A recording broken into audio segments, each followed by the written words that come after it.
ലോക്സഭാ തെരഞ്ഞെടുപ്പിൽ 10ൽ 5 സീറ്റ് നഷ്ടപ്പെട്ടെന്ന് മാത്രമല്ല, കോൺഗ്രസ് തിരികെ വരും എന്നുള്ളത് വളരെ വിശ്വാസപൂർവ്വം തന്നെയാണ് അവിടെ JJP മനസ്സിലാക്കുന്നത്. JJP പരിപൂർണമായ നിരുപാധികമായ പിന്തുണയാണ് കോൺഗ്രസിന് നൽകിയത്.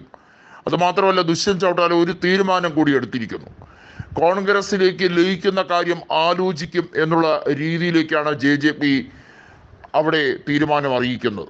അതിന് കുറച്ച് സമയം എടുക്കുമെന്നും സാവകാശം 1-2 മാസത്തിനകം ആ കാര്യത്തിൽ ഒരു തീരുമാനമുണ്ടാകും എന്ന രീതിയിലേക്കാണ് ദുഷ്യന്ത് ചൗട്ടാല ഇപ്പോൾ വ്യക്തമാക്കുന്നത്.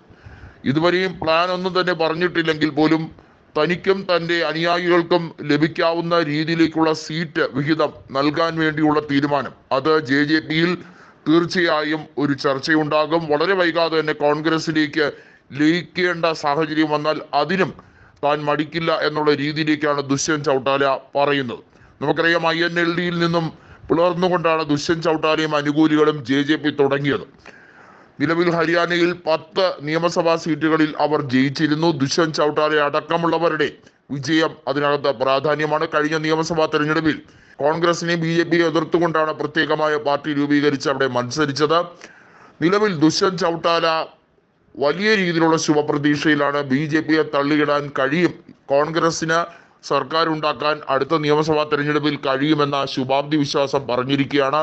അത് മാത്രമല്ല, JJP അണികളും പറയുന്നത് കോൺഗ്രസുമായി സഖ്യം, ഒന്നുകിൽ സഖ്യം അല്ലെങ്കിൽ ലയനം. സഖ്യത്തിന്റെ സാധ്യത ഒരുപക്ഷെ കോൺഗ്രസിന് അംഗീകരിക്കാൻ കഴിഞ്ഞില്ലെങ്കിൽ ലയിക്കുക എന്നുള്ളതല്ലാതെ മറ്റു മാർഗമില്ല. തീർച്ചയായും ഹരിയാനയുടെ രാഷ്ട്രീയത്തിൽ അവിഭാജ്യ ഘടകമാണ് ദുഷ്യന്ത് ചൗട്ടാല എന്നത് കോൺഗ്രസ് തന്നെ പറഞ്ഞിരിക്കുന്ന ഒരു സാഹചര്യത്തിൽ ലയനമോ അല്ലെങ്കിൽ ഒരു സഖ്യം എന്ന രീതിയിലേക്കാണ് വരുന്നത്. അങ്ങനെ വന്നാൽ തീർച്ചയായും കോൺഗ്രസ് അവിടെ ബഹുദൂരം മുന്നിലേക്ക് പോകും എന്നുള്ളത് വളരെ വ്യക്തമാണ്.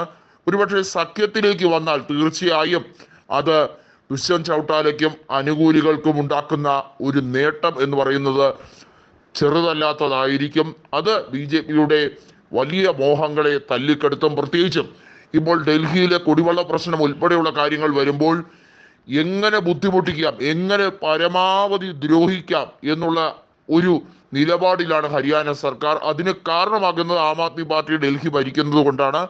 അതിനുവേണ്ടി BJPയുടെ ഡൽഹി നേതൃത്വം ഒത്തുകളിക്കുകയാണ്. കേന്ദ്ര നേതൃത്വം പരിപൂർണമായി ഈ ഒത്തുകളിക്ക് സമ്മതം മൂളിയിരിക്കുന്നു. ഇത്തരത്തിലേക്കുള്ള നിലപാടാണ് ഹരിയാന ഇത്തരത്തിൽ കാണിക്കുന്നത്. ശരിയായ നിലപാടല്ല എന്ന് നേരത്തെ തന്നെ ദുഷ്യന്ത് ചൗട്ടാല വെട്ടിത്തുറന്ന് പറഞ്ഞിരുന്നു. കർഷക സമരം ഉൾപ്പെടെയുള്ള കാര്യങ്ങൾ വന്നപ്പോൾ ദുഷ്യന്ത് ചൗട്ടാല എടുത്ത ധീരോദാത്തമായ നിലപാടിനെ പ്രശംസിച്ചിരുന്നു കോൺഗ്രസ്.